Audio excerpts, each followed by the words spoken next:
Just a Kiss, Part 2, a Miraculous Ladybug fan fiction.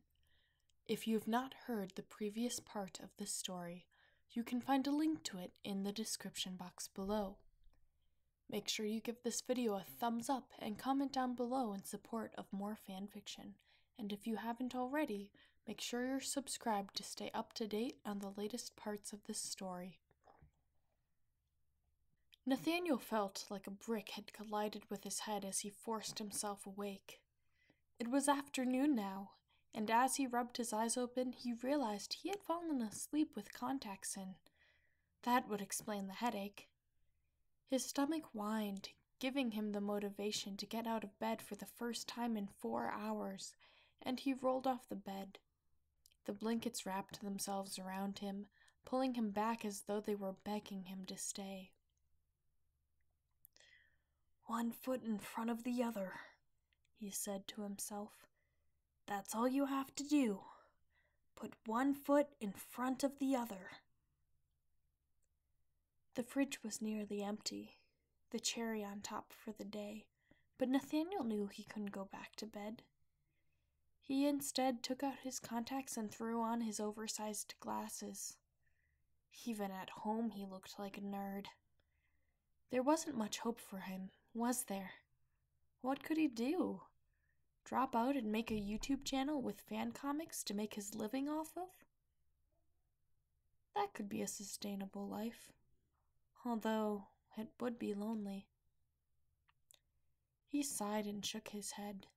He was only 15, and he knew that it would be dumb to base the future off of one bad day in high school. Grabbing his backpack, Nathaniel stepped out and locked the apartment. Eating anywhere too close to school was dangerous, as the final bell was about to ring and he didn't want to run into any of his classmates. 10 minutes and a bike ride later, Nathaniel slid into his favorite booth at a coffee shop with a hot sandwich, already thinking about what he would draw next. He hadn't checked his Instagram since the incident, nor did he want to. He was sure there'd only be worse comments after what happened between Chloe and himself. Even if there weren't, he was still too embarrassed to function. He started out with a rough sketch like he always did, with a standard number 2 pencil and a vague idea of what he wanted.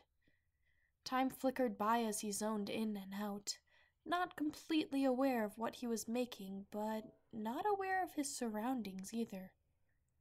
Background chatter and the clinking of glasses as the coffee machines whirled were his soundtrack, adding to his young artist aesthetic. It wasn't until an hour later when he reached for a red-colored pencil that he stopped abruptly, frozen from what he saw in front of him. It was supposed to be a scene between the two leads of his superhero comic, but instead it was Chloe and another boy with red hair. His hair.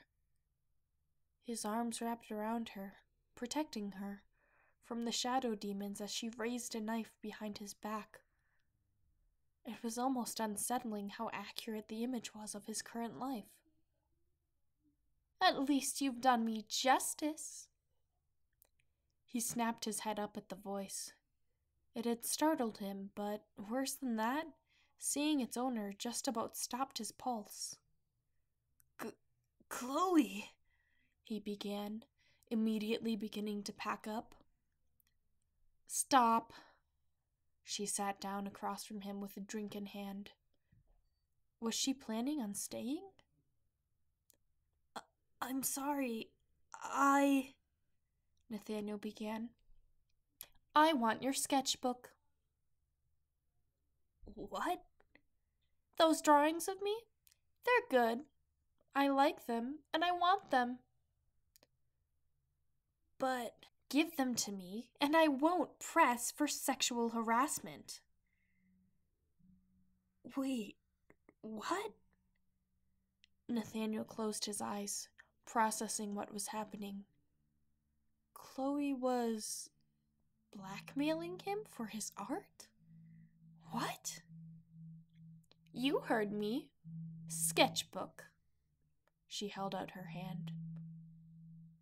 "No." "No. Fine. I guess I'll just call. I want to know what you'll do with them first. Why do you care? They aren't yours anymore. False. Nathaniel's legs were shaking under the table. And I'm not giving them to you with that attitude either. Okay, you had your chance, Chloe said, pulling out her phone. Nathaniel's stomach dropped to the floor as he pulled out his phone as well, resolution coursing through him. He swiped left for camera mode and leaned forward, scared of what he was about to do. Placing his free hand around the back of her neck, he pulled Chloe in towards him. His phone beeped as he took a picture, eyes closed and lips pressed to hers. She gasped and shoved him away, but it was too late. Nathaniel had a photo of them kissing, eyes closed and in selfie style. "Give me that!" she exclaimed, reaching for his phone. Two can play at blackmail, Chloe. This photo is synced across my accounts, and there's nothing you can do about it, Nathaniel said. The adrenaline was giving him the courage to talk back to her. You pervert, she huffed. I'm going to. Going to what? Call your daddy and say you were kissing boys? I heard that you're not allowed to date until you're 16. Last I checked, we're both 15. How did you know that? Chloe gasped, wide-eyed and in shock. Seriously?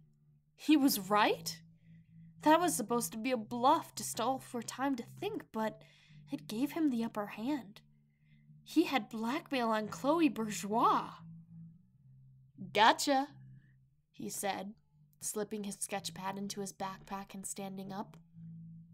If you want me to delete it, you're going to tell anyone who mentions what happened earlier today to shut up and stay out of it, okay?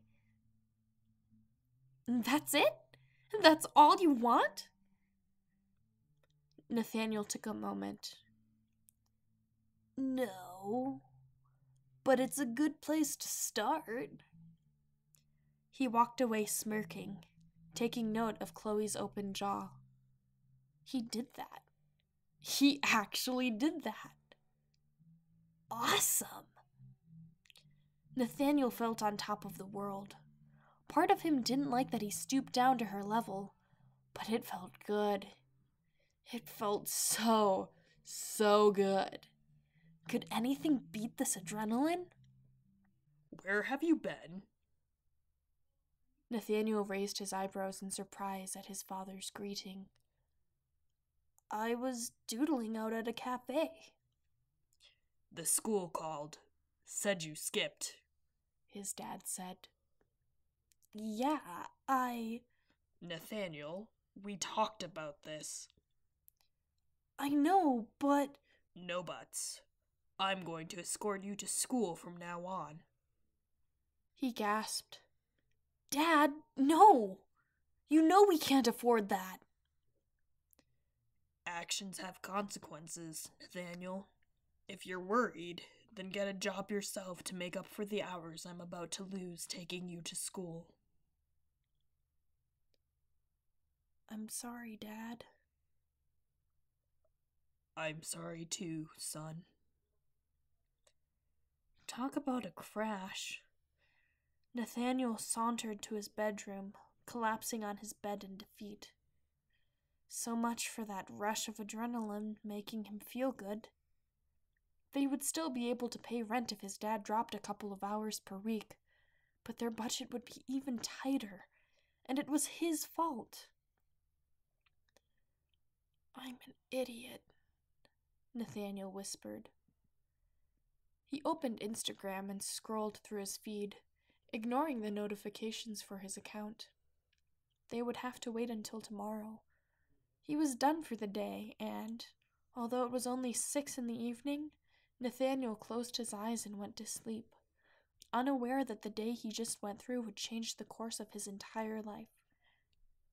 The photo on his phone was more than just a kiss. Thank you so much for listening. As you wait for part 3 to come out, if it hasn't already, you can check out these other videos for more fanfiction. I'll catch you next time.